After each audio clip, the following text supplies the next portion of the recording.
kembali lagi di Grow Design Channel. Hari ini kita bakalan belajar all about UI UX design. Nah, apa aja yang kita bahas hari ini?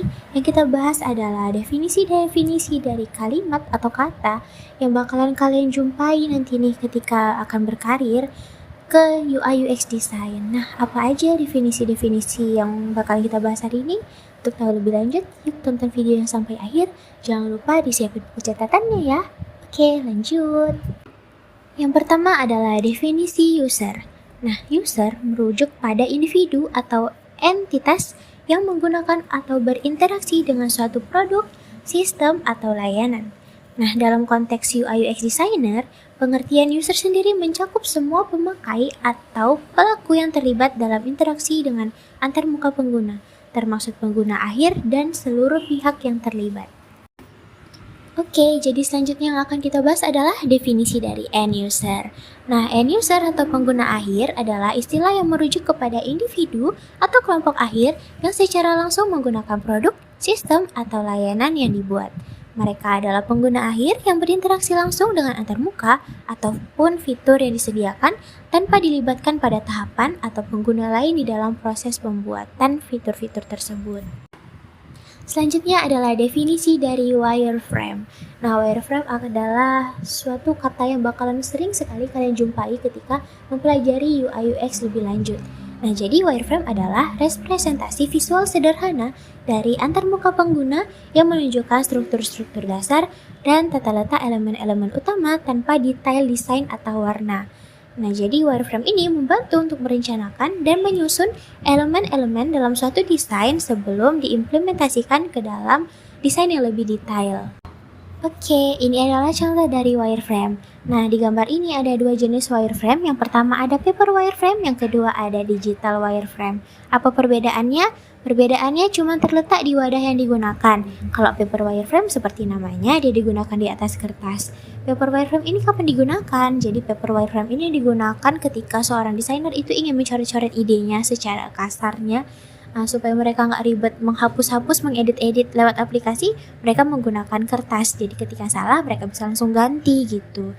Nah, jadi kapan sih digital wireframe digunakan? Biasanya digital wireframe ini digunakan ketika seorang desainer telah selesai mencoret-coret dan menentukan, oh ternyata desain yang mau aku buat ini seperti si kerangka A.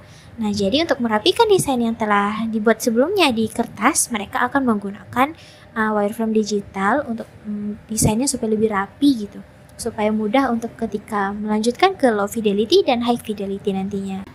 Oke, selanjutnya yang bakalan kita bahas adalah prototype.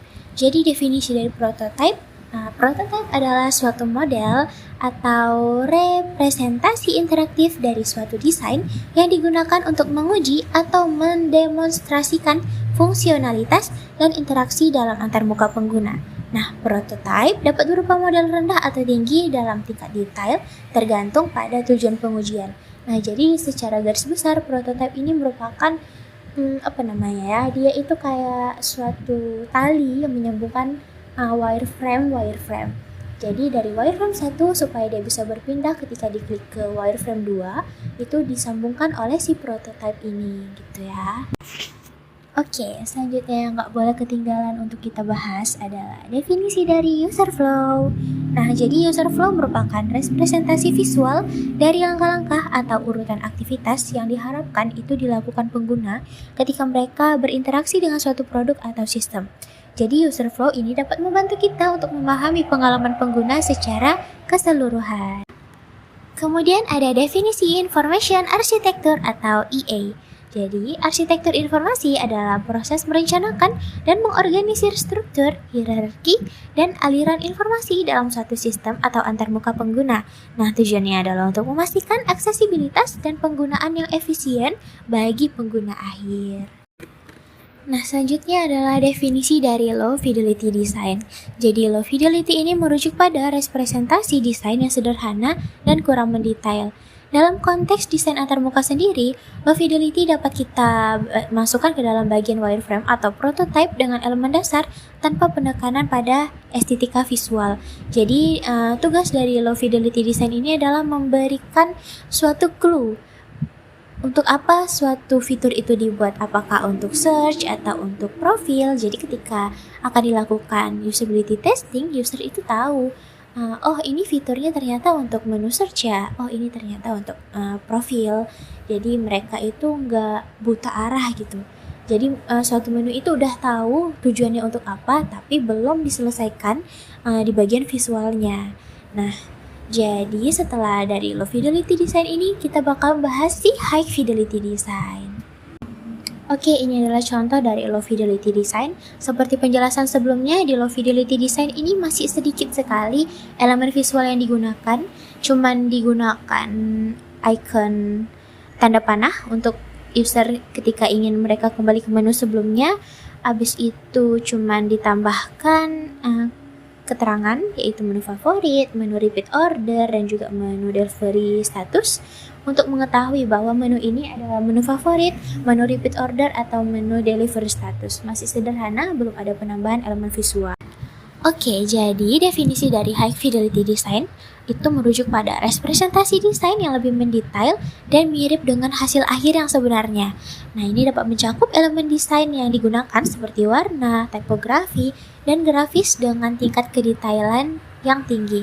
Jadi ketika kita sudah beranjak nih dari si low fidelity design, kita lanjut ke high fidelity design. Kalau di low fidelity kita belum menentukan warna, belum menentukan tipografi yang digunakan, belum menggunakan icon akhir yang bakal final kita gunakan untuk produk yang kita buat.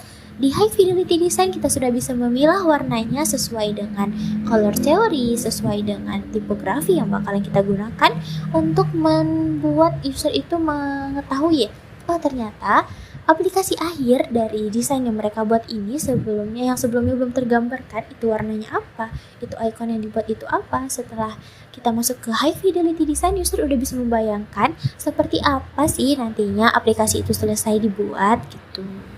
Oke, jadi ini adalah contoh dari high fidelity design atau hi-fi. Sama seperti penjelasan sebelumnya, pada tahapan ini sudah ditentukan nih pemilihan warnanya apa, gambar-gambar yang bakalan dimasukkan apa, keterangan gambarnya apa, terus udah dipilih icon-iconnya apa, udah dipilih tipografi yang digunakan bakalan seperti apa.